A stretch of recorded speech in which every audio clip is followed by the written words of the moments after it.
The moment our fellow geeks, dweebs, nerds, and other unfortunates have been fervently waiting for has finally arrived. It's time for TMI, Confessionals of the Nerd Kind. And now, your hosts,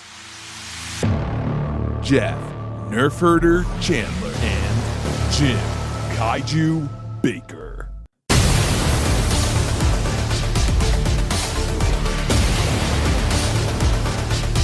And now, let's get on with the show. Here is TMI. You know, I feel like I say welcome too many. What else are you going to say? I don't know. What are you going to say? Maybe you should Not say welcome welcome? once in a while, Jeff. It's like All right. always me. Welcome, Hello, everybody. We're back. There you go. You caught us mid-argument. I didn't even know it was an argument. I just assumed it. Hello. You're the Abbott to my Costello, dude. So today we're back with another mini episode. These mini episodes are getting longer and longer.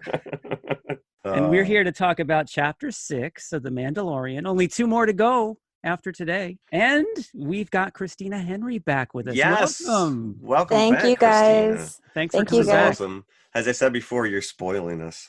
Oh, This is see, great. I was just glad you let me back after I listened to the podcast last week, and I realized I giggled so much. I was like, oh my God. You can't giggle. You can't giggle as much as I do. It's the unrelenting humor of this podcast. Is It that really what it is. is? It just demonstrates how entertaining you guys really are. There you go. You're Thank getting you. live feedback. Mhm. If I can make myself laugh, I'm happy. You're about the only one besides family members that have given us feedback. So thank you. Actually, my goal every week is always to make Jim laugh at least once. So. You know, you do it after the fact. For some reason, I never catch your jokes because you're so witty and you're so subtle Oh, stop. that I don't laugh until after I listen to the episode back. I wish I laughed at that live. Oh, That's where the laugh track comes in. yeah, that's where I put the laugh track in, Right, there just to you give go. you an ego boost, Jeff. Like I need one of those. Yeah. So again, today we're here to discuss The Mandalorian, Chapter 6. The Prisoner is the Chapter title 6. of It's this only episode. taken us 6 episodes for you to stop calling it an episode. And I just want to point out that I called it. There was no reference None to whatsoever. the end of Chapter 5. Nope. I kind of expected it, but I was also like immediately furious. Like, where's my Boba Fett payoff? Yeah. Like, I waited Apparently a week for it doesn't. this. Right Yeah, now, and- nothing's paying off on this show. No, and Jeff, the end game that you so desperately want, I don't Yeah. think is going to come this season, No, at they've. least. I'm going to say it right now. They've completely embraced this old school episodic television, or if you want to look at it, almost like a standalone comic book issue. Yeah. Yeah. I could You know, see it it's just that. you know he swings into town, he saves the day, and then leaves. Yeah, it's like I Oh. said last week. It's like The Fugitive. It's turned into The Yeah. Fugitive. Yeah, Or they're just Which taking is- the archetype of every single half hour. samurai action movie and using it for every single episode. Except we're going away from that whole samurai. You know, and thing this now. one was he's going on one last job, and of course he gets in a little bit over his head. So Didn't we'll see get that into coming. See, this episode, I thought it was like the Ocean's 11 haunted house episode. Oh. Yeah, I got a very nice. 2001 alien vibe thing going Yeah. on here. The direct reference to Alien, like later in the episode. We'll Yeah. get to that. But Yeah, so I think that's interesting, though, that they're really kind of mining all of these film genres. So are we going to get like a standalone musical next episode? It's like you want to know where they're going next with this stuff. So, You know, all I right, thought- let's get yeah. into it. The Let's go. Mando is just kind of bouncing from episode to episode. There you go. You see, I did it. There you go. Chapter to chapter. chapter to chapter. And Chapter to he ends chapter. up at the start of this chapter visiting Ran was his name. He's kind of like I just called him Hagrid Light. played by Mark Boone Jr. Ranzar Malk. He hires out bounty hunters. He's not part of the guild. He's not part of the Empire. Definitely not part of the New Republic. And he Mhm. does independent jobs. And I guess he hires out bounty hunters that need some under-the-table cash. And Mando knows him well. So he visits his space station floating out there. And he's looking for a job because he's got a baby to support, right? He's Right. got a kid. He's got He's payments. got a kid. That's right. Those diapers don't pay for themselves. And in the Hey. last episode, he gave all the money to the lady who ran the Oh, yeah, that's right. The engineer. garage. Yeah, Right. Adrian Barbeau. Now, this job Ranzar is about to give Mando seems dubious from the start. Because, first of all, it's not something that he wants Mando to do alone. And Mando does not get along well with others, as we have come to realize over the course of this show. He insists that he brings 4 other ne'er-do-wells along with him on this job. And on top of that, he insists that they use Mando's ship, Right. which has the Baby Yoda. But, if they didn't, he would have just left Baby Yoda in the ship there. Once again, this guy is just, I don't know. He's just like, he's a poor parent right now. Now, I cannot lay claim to this joke, but we are introduced first amongst this team that Mando has to work with to Mayfield, played by the comedian Bill Burr. Seems like a very angry guy anyway in reality, if you've ever seen any of his stand-up. Yeah. No. And he brings that to this show because he is a jerk from the get-go. And I read this joke, I think, on entertainmentweekly.com, that his presence proves that Boston exists in the Star Wars universe. Nice. It's its own planet at this point. So now he is, correct me if I'm wrong, an Imperial sharpshooter. That is his character of Mayfield, and that is what brings him to the table here. But he doesn't really show any of those skills that I can remember. No, except for the fact that he's got this great third arm thing that comes up over his shoulder, like a attached gun to his back. But he is good at dispensing insults and threatening infants. So that's why he's on this particular mission, from what I can gather. Yeah, he did say, I wasn't a stormtrooper, wise ass. Yeah, it was funny because I couldn't really figure out why he was there except to keep an eye on Mando. Yeah. Yeah, this whole episode was kind of questionable. It was questionable. It was probably my least favorite of the chapters up until this one. Then we have Berg, who is a Deveronian. Yes. Get that correlation? Deveronian. Yes. I was actually gonna ask you if you knew what his species was. This isn't rocket science. Played by Clancy Brown. Using his Kurgan voice. I know. I so desperately wanted just around the corner Christopher Lambert to peek around. I would love to see only him. one. Yeah, right, and then just run away. Yeah. Then we have Zion. How do you pronounce it? Xi'an. Played by Tonks from Harry Potter. And I was really disappointed because I like the actress so much. And I hated her character from the get. I mean, I didn't like any of them. I don't think I've ever watched a show where so quickly. I watched with my husband and son. All 3 of us were like, "How fast can these 4 people die?" I think that's part of. I think that was the point, though, is that you wanted to hate them so much that you were reveling in the. When is he going to kill them? When is he going to kill them? They were it was like Harley Quinn, unlikable. but like just like she brought nothing to that character. As soon as they're in his ship and they take off and they find Baby Yoda, it's like, okay, mission has to be aborted and he's got to kill them right now. Right. I know. It was like he needs to kill them immediately. They found the baby. Just cut your losses and then be done with it. Right.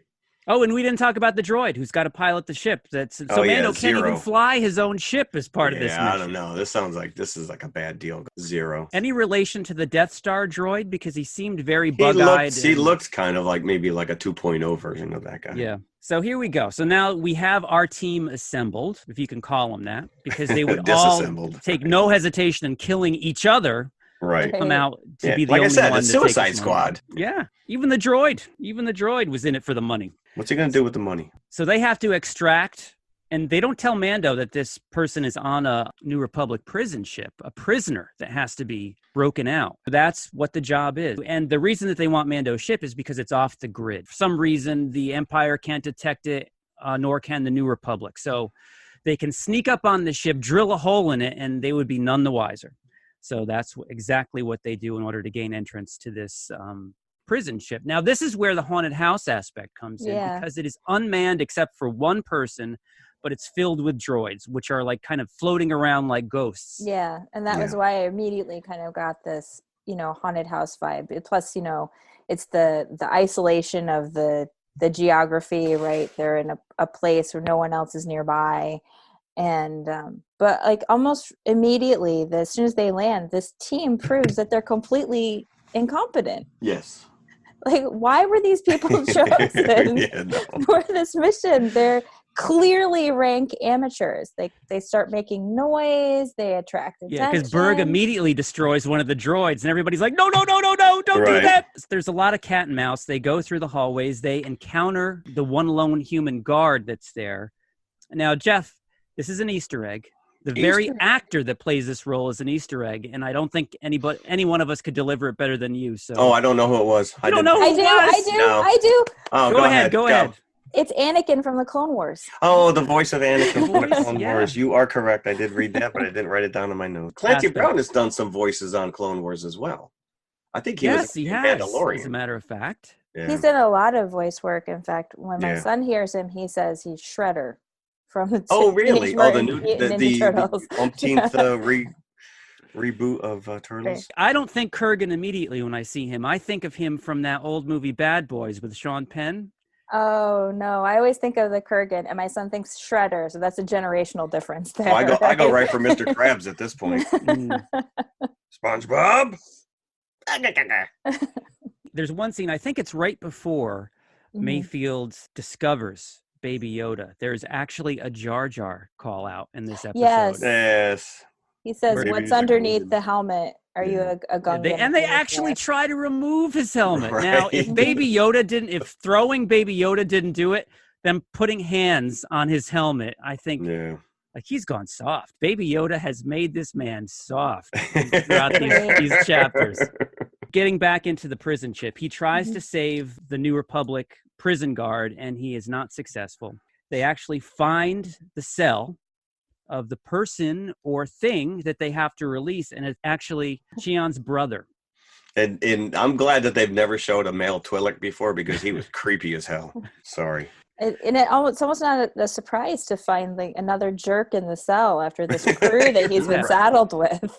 But this kind of all comes together why Mando is on this job to begin with, because they give the impression that it's Mando's fault that this guy is in prison, because he deserted him on some job that they were on, and now he's in prison. So maybe events from that point caused him to be here. So maybe Rand is putting him on this job as kind of payback. I don't know. But it seems like the whole purpose of this was to kill Mando from the get-go, even though Mando was the one that found him. So I don't really know how that works, but you really can't think of all this stuff too deeply as you're watching something somebody should have. Yeah.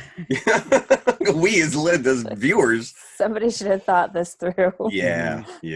What you want to see is Mando fighting back against these guys. So he has a one-on-one battle with each of the people on this team, and I think the best being where he faces down Clancy Brown. Before that happened, though, so they got Cheon's brother out of the cell, and then they throw Mando in the cell. Yes, right. Yes. And the door shuts, and they're like, "Ha ha ha! We're leaving you here, and you deserve this." All I could think was they really haven't thought this out, because they threw him in there with all of his weapons. Right, correct. They might as well have not shut the door at all. Yeah, we're just going to turn our backs and you walk away. And then they're surprised 5 minutes later when Zero's like, I show him moving. Like, wait a minute. And Zero was going to kill Baby Yoda, correct? At one point. So then it's sort of interesting, because there's this little cat and mouse thing going on the ship, right, where Mando's slowly hunting down each of them. He gets in the control room and he starts shutting doors and kind of isolating them in different parts of the ship, and then they get separated from each other. And it's happening simultaneously is this thing where Zero decides to hunt Baby Yoda, who's being very tricky himself in an adorable, big-eyed kind of way. Don't mess with Yoda, though. Yeah, like leading him around the ship. So it's interesting because Mando's hunting, right, and Baby Yoda's being hunted simultaneously. The scene on the ship is every time you see Baby Yoda, he's like, "Oh, he's so cute!" Like he's sneaking around the corner, and Zero's hunting him. You're like, he could die, but he's so cute. You can't kill Yoda. It raises the question of the filmmakers must have known what kind of impact this character was going to have as far back as when this thing was in development. So to put him in peril, they know exactly what they're every doing week. The audience. They know how committed we are to this. So it's maybe a little bit manipulative, a crutch that they could lean on. But hey, more Baby Yoda is fine with me. Yeah. Yeah. But let's get back to that Mando hunting these guys down, because that was pretty well done. I mean, that is like straight up Predator. He's now the alpha male in the house, just hunting these systematically. And there's that scene with Mayfeld, and the lights are, because now everything, the red lights are on, and you're getting like this 2001 vibe with the hallways, and every time it blinks on and off, he's kind of changing. You know, it's like a Michael Myers crap. You know, where he somehow manages to come another 5 feet, and then all of a sudden he disappears and he's behind his back. But I thought that was pretty cool. Like the strobe scene from Alien. Yeah, basically, exactly. So, and I was like, oh, Alien reference. Yeah. They really always show their geek cred on this show. No, they do, and they're unabashed about it completely, which is I appreciate. You know, it's I like spotting those callbacks to other things. Yeah, but if only it advanced the storyline. Oh, and can we mention that Mando tries his flamethrower on Berg and it has no effect, which I thought was such a great scene. Yeah, he's already red. He's already burnt. Again, we were talking about before that these characters, even including Zero, because he's got that Death Star droid look about him, they're using alien species that we've seen before. Yes, they're not going out of their way to create, something new. Why should you? Is that same creature that we saw in the cantina in that one. Oh yeah, you get you get that one little pop up, and that's it. Yeah, of the devil guy. And so then you know that it's not just they just didn't go buy a Don Post mask at the costume shop for him. I almost want to. He's back. Yeah, I want to say that he was replaced in the special editions, but maybe not. Maybe was he the really? werewolf. Oh. No, maybe it was the werewolf. I'm trying to. One of the creatures in the original was replaced in the special edition. You know what? Speaking of the special edition, I just read something yesterday that J.J. Abrams now is calling for the original cuts to be released. Are they going to clean them up though? I would hope so. That means I could finally buy these things on Blu-ray. I refuse to buy the special editions on Blu-ray. I'm not going to spend my money twice. Oh, you're probably going to have to. Well, maybe you could watch it on even Disney if I'm Plus. old and I'm already gray. But if I'm old by the time it happens, then so be it. I'll wait. I remember watching that in the theater. So Mando takes down Mayfield, takes down Berg, and then he has a knife fight with Chian. Chian? Did I say it right? Chian. There you go. Right. We'll take it. And then he realizes that her brother, who they've come all this way to rescue, doesn't care about her at all. Jerk. Yeah. And it does just seem par for the course, doesn't it? With these characters. So he hands himself over to, rather than get himself killed by Mando, he hands himself over. So you don't really know what Mando is going to do. You don't know if he's killed the other three or not, but then you do see that he's spared them and they're all in the same cell. Yeah. There's this super cute scene where Zero corners Baby Yoda about the same time that Mando's cornered Xian's brother. And he raises his little hand. You know, he's about to use the Force again. He closes his eyes. And then there's like something that looks like an explosion. And he looks at his hand. It's right, really like, cute. did I do that? He's like, did I do that? He's like, Urkel, did I do that? And then you see Mando standing behind Zero, and he just that was a good scene. Yeah. Although it would have been interesting to see what Baby Yoda would have done to Zero if given the opportunity. I know. Right? I was like, is he gonna like crush his head, or like what is he doing? I mean, he's just a robot, so yeah, he could have. Say, I will crush your head. And there was a nice shot when the one of the robots fall, and you get the hole through the head. And you see them running through that was a cool shot where you get the heroes running off. Mando is the only one left with his quarry, but we haven't talked about, very similar to the fob that the guild has handed out for Baby Yoda, the one lone human prison guard had like a GPS device. So if he got into trouble, he would notify the New Republic and they would come to help him out. Right, it's like a portable panic button. Yes, a portable panic button. And they shot him before he could set it off. As we learn a little bit later at the end of the episode, that is Mando's get out of jail free card. So he's taken that with him. Baby Yoda has not at least dulled his smarts, maybe just his killing instincts, but not his smarts. So he's taken that with him, and he goes back to Rand, who is surprisingly not that concerned that he's killed his other 4 mercenaries. Like, oh well, okay. Throws him the money and allows him to leave, him being the only one left. So he takes his whole share. So, and they make it's an unbearable 5-second scene where Mando is backing out of this ship and you're just waiting for them to open fire or do something. Yeah. Somebody to park in front of him. Leaving. So you can't leave. But it doesn't happen. You're like, oh, what's so? And of course, as soon as he's clear, because apparently they didn't want to mess with him like while he was on the ship because they knew that there would be casualties if that was the case. So they figured, to the best of what I can figure out, they wanted him out first before they attempted to kill him. Right. But Why it did didn't bother seem to giving him me. the money though? I That know was that's what I Right, was going to exactly, say. yeah. Why destroy the money along with him? Right. Go park around the back. We'll meet you and pay you in the parking lot. So they're about to do just that when 3 X-Wings show up because Mando has pressed the I fallen and I can't get up button. Lifeline. Life alert. I've fallen and I can't get up. They show up. They have the attitude that they're going to shoot first and ask questions later. So they're like, "Oh, what's this? Let's shoot it." And so that's what they do. That's exactly what happens. Yeah. But I do love the all the old sound effects from the original Star Wars. It's the minute you're inside the cockpit of the X-Wings. That was kind of cool. And those were all the 3 directors from previous Mandalorian episodes. Just like the good old days. Mm-hmm. So you're kind of seeing the New Republic in their, I guess, heyday a little bit after the fall of the Empire.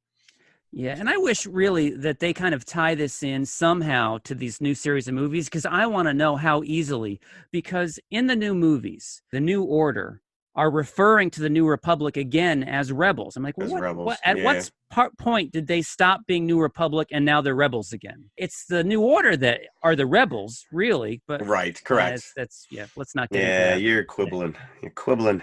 I don't Then know. there's a really cute ending to this episode, though, where Mando like unscrews the little thing that Baby Yoda's been using as a toy, and Baby Yoda's back in his little seat, and he hands it to him. Like, here's your toy, kid. Yoda looks at him and he says, I knew this wasn't a good idea. Or I told you it wasn't a good idea, right? Mm-hmm.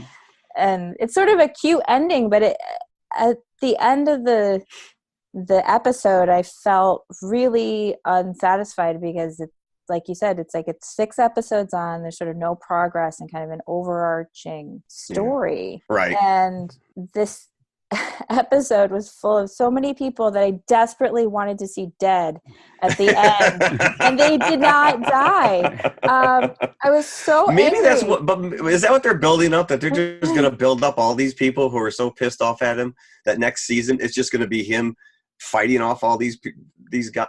Like well, right? Because you're now looking like there's got to be like I want to get to the end of this season and immediately want to go back and rewatch it, because I'm going to learn something along the way that maybe I didn't pick up on. And I don't feel that that's where they're going to go.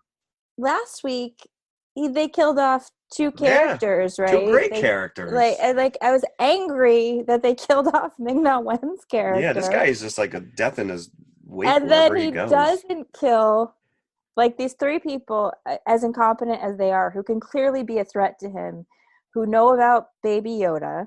I mean, to me, that should have been automatic. Those are the ones that death. he should have. Yeah, right. Yeah. I don't know. He didn't kill them. I love the fact there's a lot of people who are thrilled that this is what they refer to as a filler episode, but they're all filler. There's only 8 episodes, chapters. How can you have a filler? How can you not sit down and write out storyline for an entire season that's only 8? But as I said, get it. Like when Lost was 24 episodes a season. But let's bring up X-Files, because they would have Monster of the Week episodes, and then they would have the Ark episodes with the black goo. But again, the old school, but old school seasons were 24 episodes. Yeah, they had a lot. So you could have a beginning, a middle, and end of a story arc, but still every have one those of these standalone episodes monsters. are filler. There is no arc going on. The first two chapters kind of set up everything, and then it just goes to a weekly meet and greet. Yeah.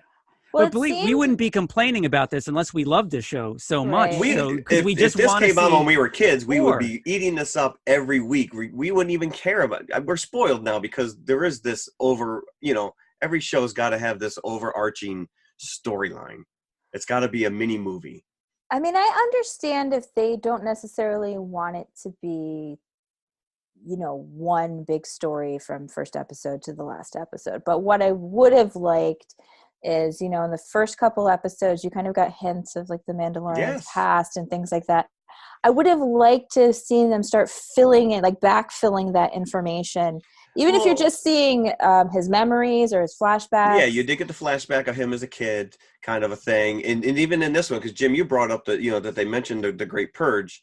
And this episode did kind of explain, or it was a one throwaway line, that the Purge references Imperials slaughtering the Mandalorians. And would it be nice to see them put more of that into the show, where you, even Agreed. if they don't have, even if they're not necessarily connecting every episode in an obvious way, I think I would like to see more of the Mandalorian's history, or like you said, more about the Great Purge or whatever. I just would like there to feel like there's some connection. I mean, he's not even solving the problem of Baby Yoda. No, as a matter of fact, he's kind of being irresponsible with Baby Yoda. I mean, in the sense, you don't have a hidey hole for this thing in your ship at this point. You're just letting him wandering around. Wouldn't you, if you were a bounty hunter who was asked to kill or bring in this tiny baby, wouldn't you want to solve that mystery? Wouldn't you want to find out why? Why is everyone after this thing? Why does everybody want him? I mean, that's the kind of information that I'm looking for at this point. Also because this has been the subject of some debate in my household, but it seems that there's more than one group looking for Baby Yoda, more than just Werner Herzog's character, the client. Right.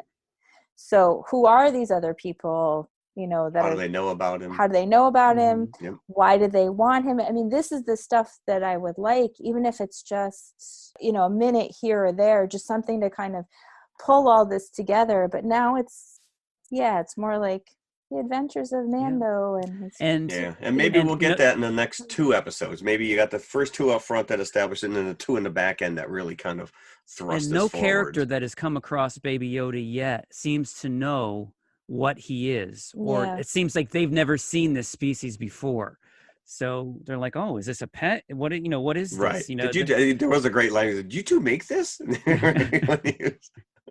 And I'm not convinced that they're even going to pay off the Boba Fett thing in the next 2 episodes. No. I think that they're all just going to try to reel you in for the season 2, which I think is already finished filming. Really? Is it really? See, I just threw that out there. I want to say I read something, but maybe that's not true. I do know Jon Favreau was just named Producer of the Year on Hollywood Reporter. He's getting some accolades. Very disappointed to read this, that Pedro Pascal is not always in the Mandalorian. What? Outfit. I read that too. What are they paying him for then? Just to do the voice work? So Bryce Dallas Howard said that she never worked with him in her episode at all. It was there's 2 other actresses, a stand-in, and the other one who is his stunt double is Brendan Wayne, John Wayne's grandson. Wow, we're giving this guy all these accolades, and he's sitting on the sideline in a craft table, and he's not even phoning it in. He's in a booth right now just doing his lines. Yeah. He's no good to me, Dad. I guess he's done it sometimes, but I guess in that particular episode he had to do rehearsals for King Lear on Broadway. Wow, is he going to do that in a helmet? He's going to lift up the helmet. So he didn't actually participate in that episode at all, but obviously you figured he had a stunt double, but now it's sort of become like a David Prowse, James Earl Jones situation. Yeah, basically. Yeah. Wow. I am my own stunt double, by the way. So I do my own stunts. You brought up Jar Jar Binks before, and I just saw Ahmed Best is hosting a Star Wars themed trivia game on Disney Plus next year. Really? So kudos for him getting a job. I'm glad he's getting work, because I was reading things where he went into depression. People were guy. Well, so does the kid who played Anakin. Hayden Christensen? Jake Lloyd. No, Jake the little Lloyd. One, Jake Lloyd. Yeah, because people were just mean. They can't separate the character from the performer. People suck. So yes, I'm glad. Ahmed Best had showed up, I think, at the last Star Wars Celebration and got a rousing standing ovation. So this the minority that's out there online constantly throwing out this vitriol. I'm glad it's not pervasive throughout the Star Wars fandom, but kudos. So he'll be hosting this Star Wars themed game show. So are you gonna try out for it, Jeff? I doubt it, but I will tell you, I was at the 10th anniversary Starlog convention in Boston in '87, and I did win $20 in a Star Wars trivia game. 20 credits or $20? 20 credits. Oh, so speaking of that, which is at one point they mentioned you have 50 minutes do we use the increments of minutes in the Star Wars universe? Like, they don't say give me dollars, they say credits. Well, I'd accept that. Parsecs. You got Yeah. parsecs. I don't know. Right? I like that. That Just, I've it ever stuck even out heard to them me. refer to Time, right? in Like that it just, way. yeah, and I know, and I didn't get a chance to look it up, but it kind of stuck out to me, and I'm just like, why are we just sticking with Earthbound colloquialisms here? Well, they speak English, right? We have to accept I know, that. but we still have, like, even their language, when you see the computer screen or whatever, that's called Arabic, I think is what they refer to it. And it's a real language that they've cobbled together from Sanskrit and what. And there's people who have books that they can decipher and read what R2 is saying on the screen. So there's a whole language out there. But the reference to 15 minutes, though, that actually brings back something that I didn't like, which I expected to feel, some sense of actual pressure that the New Republic was going to be arriving at the prison ship at any moment. And it seemed like Mando had all the time in the world to make his little fun house for his enemy. Yeah, surely it took more than 5 minutes for each of them.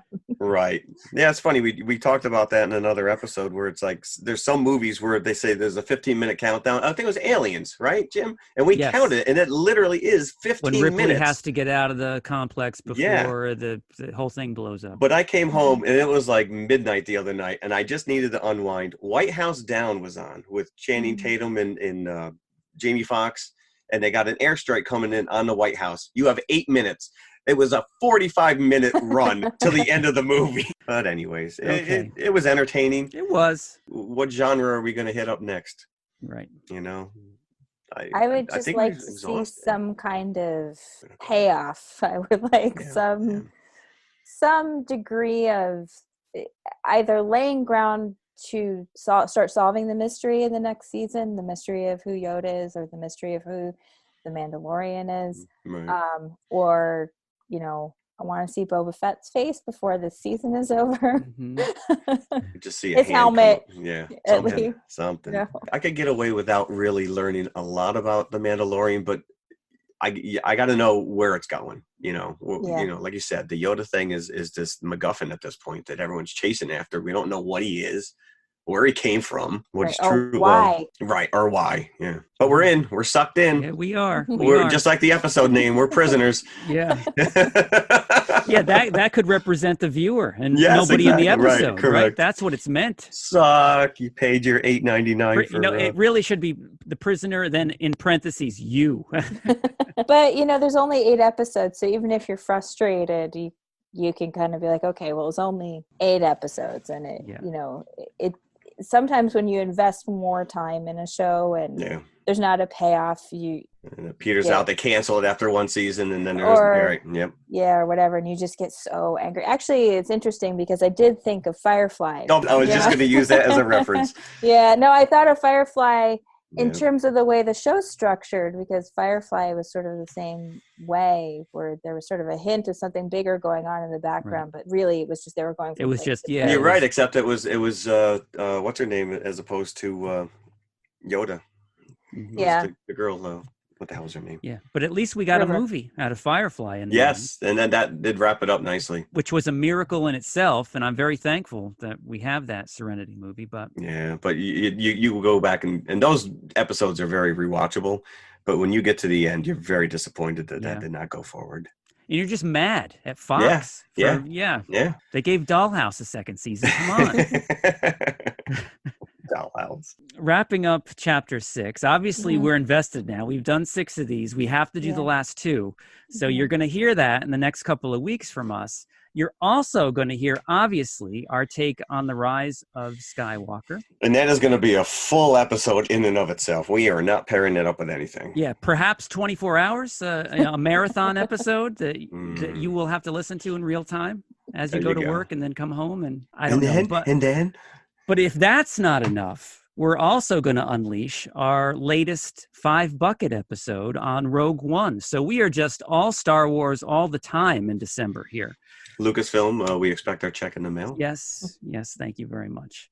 Yes. Now, Christina, I know you're not going to be able to join us for the Rogue One episode, but I know that you are a huge fan of this movie and of a couple of characters in particular. So now is your opportunity to voice that. So actually, I just keep hoping again. So I love Baze and Chirrut in Rogue One. I mean, I really like all the characters. It's one of the things I love about Rogue One. They have amazing cast, and they all managed to draw these characters in a really complete way very, very quickly. But I love the relationship between Baze and Chirrut in particular, and I would die of happiness if Disney Plus would do a Baze and Chirrut show. I know that it's the Baze and Chirrut show. I know they're gonna do one with Diego Luna. Yes. Yes. And he's going to be, what he did before Rogue One, what his character did before Rogue One. And I would love to see Baze and Chirrut, how they got, sort of to where they are in Rogue One. Yeah, and immediately after I saw Rogue One, those were the two standout characters from the minute that they appeared on screen. So because they were so different than anything we've seen in the Star Wars universe, really. Because their relationship is so obvious, Yes. and the bond between them is so strong. Yeah. Bert and Ernie. Yes. It is Bert sort and of Ernie. like Bert Laurel and Hardy, Abbott and Costello. There you Yeah, go. the scene at the end when Chirrut starts walking, I'm one with the Force is with me, going to get the switch, and Baze is like, Chirrut, no, and you can see his face, and you're like, your heart is already broken. He hasn't nothing's actually happened to him yet. No, because you know what's going, what's happening. And you know that Baze is going to see him, and it's just gonna, it's just devastating. And they're so perfect together. And Donnie Yen has one of my favorite lines in the movie too, and they put the bag over his head, and he says, "Are you kidding me? Yeah, I'm blind." I'm blind. But he's like blind in a Daredevil kind of way. He still has. His, he has his, I mean, he's definitely playing a stereotype from a lot of like wuxia and like chambara type films, from China and Japan. Like the blind swordsman type. Is like definitely a kind of a figure that gets used over and over in a lot of Chinese and Japanese films. But he's just great, and he brings so many degrees of emotion to that character. He's not just the wise Chinese monk character. I'm really excited for you guys to do the Rogue One episode. I'm like looking forward to listening to it, because Rogue One ranks really high for me. Cool. Yeah. There were so many things I liked about it. Not, I talked about the cast, but also like even the way they developed the script, the way it backfills in questions you had, like how did they find out about this? It had to have been a really hard, because the end game, exactly where it's going to end. So how do we make these characters interesting and give you something that you're not expecting when you're expecting exactly what's going to happen? I mean, or knowing what's going to happen. So. I really liked the way they, they explain things like, why does the Death Star have this big, stupid, obvious flaw? And they work it in, and then they make it logical. That's what I really liked about it, that they made this plot decision and it was not implausible. They built it around the characters, and it feels like a logical conclusion. At the end, and then you're like, oh, well, this is why the Death Star has this big stupid flaw that is easily takes down. So we can't give Luke any credit now. Yeah. Lucky shot. But coming out of the gate, I mean, that was our first standalone Star Wars movie, and it was so strong. And then but then we got Solo, and that was good too. A lot of people like to denigrate Solo, but I enjoyed it. I know. Solo was fine. I mean, I don't know. Honestly, even if people have problems with The Last Jedi, I don't have problems with The Last Jedi the way a lot of people do. Any of the new films is better than the prequels. I'm just going to go on record saying that. Like, literally any of them. That's why that's why I was really hoping that you could get involved in this Rise of Skywalker, because, talking about the journey of the hero, and Lucas leaned so heavily on Joseph Campbell's stuff. And you kind of see that with Rey. But you're right, the prequels, they were on the other night, and I'm watching them, and they don't have any of that. None of that. You don't care for any of these characters. It's just like the Attack of the Clones, there's like a 20-minute chase sequence, where Anakin and Obi-Wan are jumping off these stupid speeder in the middle of traffic. And it went out the window.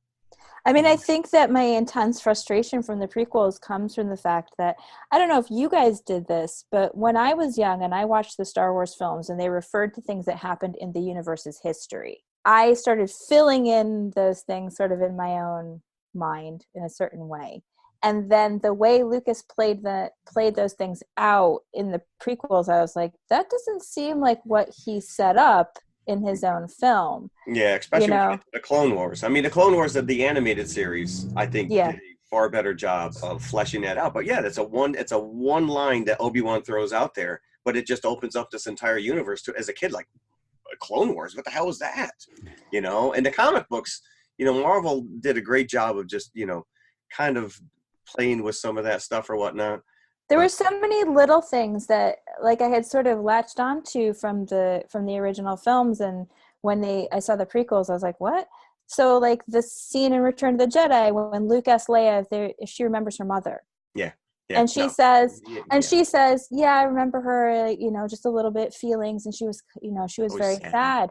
And I always thought that implied that their biological mother lived with Leia. Right. And so then at the end of the third prequel film, I'm like, so she's dead? Like that. And she died of a broken heart at that.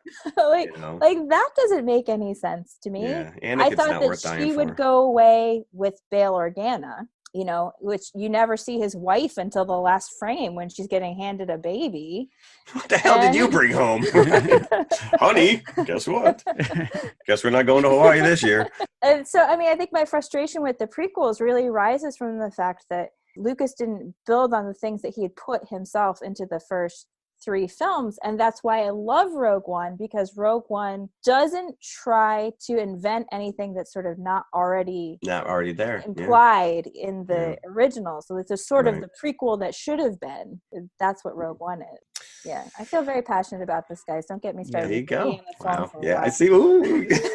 4 hours later. You see, yeah. And then. You see, now Christina's just too busy to join us all the time, but we would love to have her speak on all these topics at length. But I have a feeling that we'll be talking about the Rise of Skywalker for some time to come, not just on our initial show about it. I agree. So, yeah. Well, I definitely would love to come back for at least the last episode of The Mandalorian.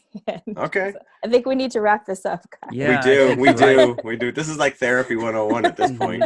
Yeah. It's like we got to let our feelings out. All right. So with that, I think it's time to wrap it up. So Christina, again, thank you so much for joining us. Thank you very much. Very happy to have you. Thank you guys for letting me come back again. Enjoy. Anytime. So thanks for listening. Thank you very much. Ciao.